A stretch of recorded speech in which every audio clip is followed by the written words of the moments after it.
독도와 친일 프레임, 북한의 전술핵 카드. 앞서 말씀드렸던 것처럼 북한 김정일은 이거 핵 미사일 발사였지롱 이라면서 핵 위협을 노골화하고 있습니다. 이에 대응하기 위해서 한국과 미국과 일본이 해상에서 합동 군사훈련을 단행했습니다. 그런데 민주당의 이재명 대표는 이게 극단적 친일 행위라고 비판하고 나섰습니다. 한미일 군사훈련은 늘상 있는 일인데 왜 갑자기 극단적 친일 행위라고 이재명 대표는 문제 삼은 걸까요? 이야기 들어보시죠. 일본 자위대를 특히 독도 근해에서 합동훈련하게 되면 일본 자위대를 정식 일본 군대로 인정하는 거 아닙니까? 그렇지 않습니다. 그렇게 해석될 수 있죠. 과거처럼 저쪽 남해에서 하면 되는데 일본 근해에 가서 하면 되는데 왜 독도 근처에 와서 합니까? 독도와는 185km 떨어져 있었고 그다음에 일본 본토와는 120km 떨어져 있는 곳을 오히려 일본 본토와 더 가까운 곳에서 했고 일본을 한반도로 끌어들이자는 것입니까? 일본군을? 그야말로 극단적 친일 행위다. 극단적 친일 행위라고 반발을 한 겁니다. 일본 자위대를 정식 군으로 인정하는 것이냐 라며 거듭 극단적 친일 행위라고 이재명 대표는 목소리를 높였습니다. 저때 당시의 논리를 따져보니까 한미일이 함께 해상훈련을 해서 일본 자위대를 정식 군으로 인정했다는 건지 아니면 독도 근처에서 했다며 극단적 친일 행위라고 몰아붙이는 건지 약간 아리송하긴 합니다. 이재명 대표의 주장의 근거를 좀 한번 따져봤습니다. 많은 언론들도 오늘 보도하고 있는데 한미 군사훈련은 극단적 친일 국방이다라고 주장했죠. 그런데 2017년 문재인 정부 때 한미일 미사일 탐지 추적 훈련을 이미 2회 이상 실시한 바가 있다. 왜 독도 근처에서 훈련하나? 그게 굴욕외구다라는 주장을 하기도 했습니다.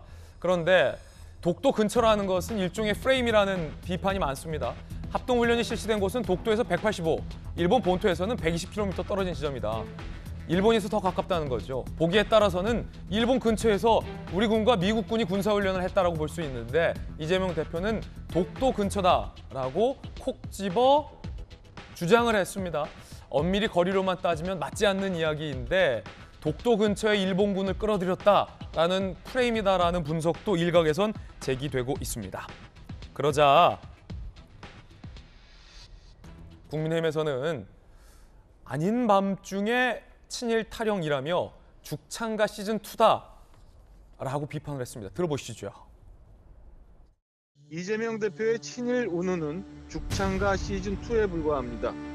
본인의 불법 리스크를 감추기 위한 물타기입니다. 노무현 정부에서도 독도 근처에 합동훈련을 실시한 바 있습니다. 문재인 정부에서도 9번 중 2번은 통해상을 포함한 한일 해역이었습니다. 김대중 대통령은 연평해전 다음 날 전사자의 빈소를 찾는 대신 아키히토 일본 천황 내외 일본 총리와 함께 월드컵 결승전을 참관했습니다. 이재명 대표의 말대로라면 김대중, 노무현, 문재인 전 대통령이야말로 극단적 친일 국방의 대명사가 되어야 합니다. 따져보면 민주당 정부일 때 노무현 대통령, 김대중 대통령 때 거슬러 올라가도 한미일이 함께 군사훈련 한 적이 있고 독도 근처에서도 해상훈련 한 적이 있다는 겁니다. 그때는 되고 지금은 극단적 친일 행위라는 비판을 국민의힘은 하고 있는 상황입니다. 여러분은 어떻게 생각하십니까? 먼저 김연아 의원님 어떻게 보세요? 저는 일단 최근에 북한 도발에 대한 우리 정치권의 인식이 너무 안일하다. 특히 민주당의 인식은 이건 위기감이 아니라 약간의 정치적으로 이걸 이용하려고 하는 게 아닌가라는 생각이 들었습니다. 지금 북한의 미사일 도발을 한번 보십시오. 보름 만에 7차례나 했고 장소, 그다음에 시간, 탄종을 바꿔가면서 우리는 언제 어디든지 도발할 수 있다는 것을 보여주고 있습니다. 그런데 이번에 한미일 대잠 훈련은 북한의 잠수함 침투에 대한 대비한 훈련입니다. 근데 여러분, 북한의 잠수함이 어디에 많이 침몰하나요? 출두하나요? 동해 쪽이요. 동해죠. 동해에 독도가 있으면 북한이 침투를 안 합니까? 지금 한미일 군사훈련하는데 동해에 독도가 있으면 네. 북한이 이 독도가 있기 때문에 이쪽으로 침투하면 안 되겠구나. 남해로 가자. 이러진 않는다는 거죠. 아니 그렇죠. 그러니까 미사일 훈련을 그러니까 잠수함 훈련을 하려면 저는 바다가 깊어야 되고 예. 또 북한이 자주 거기에 출두를 하니까 당연히 거기서 훈련을 할 수밖에 없다고 생각하고 이재명 후보는 왜 제주도 남쪽에서 하던 걸 올라오냐고 하는데 북한이 잠수함 갖고 하면 동해 거치지 않고 제주도 갈 수 있는 방법이 없지 않습니까? 국민의힘에서 따져보니까 노무현 정부 때 한일 간에 독도 근처에서 동해상에서 훈련을 한번 했다고 하더라고요. 아니, 그러니까 그런 과거를 다 차지하더라도 상식적으로 생각해 보면 요즘은 상식의 트렌드 아닙니까? 네. 상식적으로 생각해 보면 동해에서 하는 게 뭐가 문제인가라는 생각이 들고요. 또 하나는 문재인 정부 때 이 한미일까지도 안 가죠. 한미 군사훈련도 굉장히 많이 취소하고 안 했습니다. 그래서 그때 도대체 북한의 눈치 보느냐고 동해에서 안 한 거지. 이제는 윤석열 정부 들어서 북한이 저렇게 미사일로 도발하면 대응하겠다라고 하는 것에서 동해에서 한 건데 저는 뭐가 문제인지 모르겠고 이 거리도 독도에서 동해에서 하면 어디서 하든지 동해에서 180km, 120km, 150km 논란이 있지만 동해에서 하면 항상 독도로부터 거리가 나옵니다. 저는 이 논란 자체가 굉장히 사실은 좀 무식한 논란이다 무식하다. 이런 생각이 들고 이재명 의원께서 지금 국회의원은 초보 아니십니까? 근데 국방위는 사실은 좀 초선들이 하기에는 어려운 상임이라는 얘기가 있습니다. 근데 모르겠어요. 알고 이러시는 건지 아니면 정말 초선이라 보좌진들이 잘 보좌를 못하는 건지 조금 의구심이 듭니다.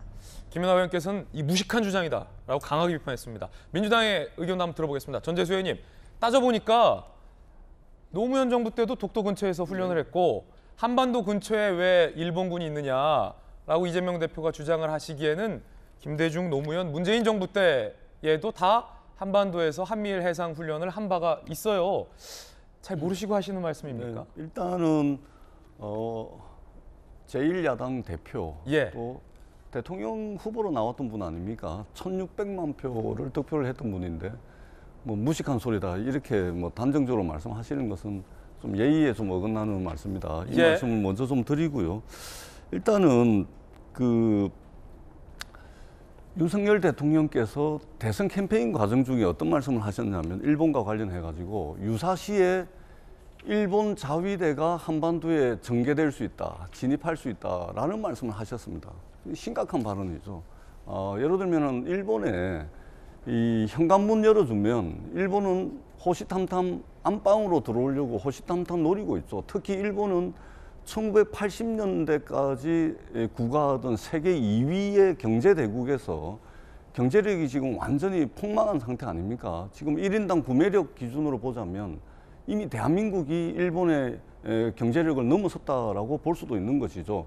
경제적으로 어려우니까 이제는 군사적으로 대국이 돼가지고 군사 대국화를 해가지고 말하자면 아시아에서의 이전의 일본의 영향력을 유지를 하려고 하는 그런 의도가 있는 겁니다. 그렇기 때문에 일본이 평화헌법, 이 2차 세계대전을 일으킨 전쟁 범죄 국가가 평화헌법을 통해 가지고 군대를 가지지 못하고 전쟁을 할 수 없는 나라로 돼 있는데 이 평화헌법을 개정을 해서 군사 대국화를 통해 가지고 말하자면 일본의 영향력을 유지를 하려고 하는 그런 의도가 있는 것이죠. 그런 측면에서 일본의 군사 대국화는 우리가 경계를 해야 되겠다 이 말씀을 드리고 이번 훈련과 관련해서는 이전에 김대중 노무현 정부에서 한미일 연합훈련이 있었습니다. 그런데 첫 번째 이 훈련은 수색이라든지 구조 활동에 국한된 훈련이었습니다.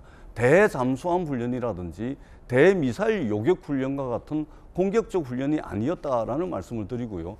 두 번째는 독도 근처가 아니고 독도에서 185km 떨어졌다 그러는데 서울에서 대전 정도 거리인데 육상으로 따지면 먼 거리인데 해상에서는 180km는 사실은 먼 거리가 아닙니다. 더더구나 김대중 노무현 정부에서는 제주도 남쪽 먼 바다에서 진행이 됐지 독도 근해에서 진행된 적이 없습니다. 그리고 더 중요한 것은 이전에는 일장기라든지 이런 걸 달고 일장기는 일본 국기 아닙니까? 달고 했는데 이번에는 있잖아요.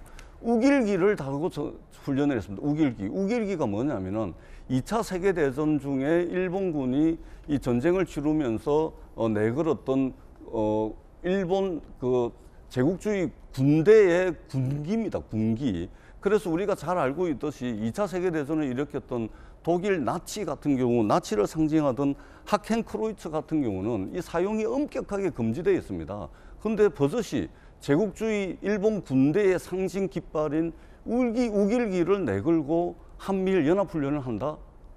누가 대한민국 국민들의 정서에 받아들여지겠습니까? 그렇기 때문에 이런 문제가 있다라는 말씀을 예. 드리고 우리가 한 번 더 일본의 군사 대국화, 전쟁할 수 있는 국가, 군대를 가질 수 있는 국가로 나아가려고 하는 일본의 저의, 일본의 이러한 의중을 우리가 알고 있어야 됩니다. 그러지 않으면 우리가 현관문 내주면요, 일본 군사 대국화는 금방 이루어질 거라는 그런 우려를 저희가 가지고 있습니다. 그다음에 북한 미사일 도발이 일상화되고 있는데 북한 미사일 도발은 철저하게 우리가 방어해내고 요격해야 되겠죠. 그런데 이것은 굳건한 한미 동맹을 통해서 충분합니다. 여기에 일본까지 끼워가지고 일본이 북한을 핑계로 해가지고 군사 대국화해가지고 아시아에서의 그들의 영향력을 유지하려고 하는 이 의도만큼은 우리가 철저하게 사전에 알고서 대비를 해야 될 필요가 있겠다. 네. 이 말씀을 드리도록 하겠습니다. 극단적 친일 행위다라는 주장인 겁니다.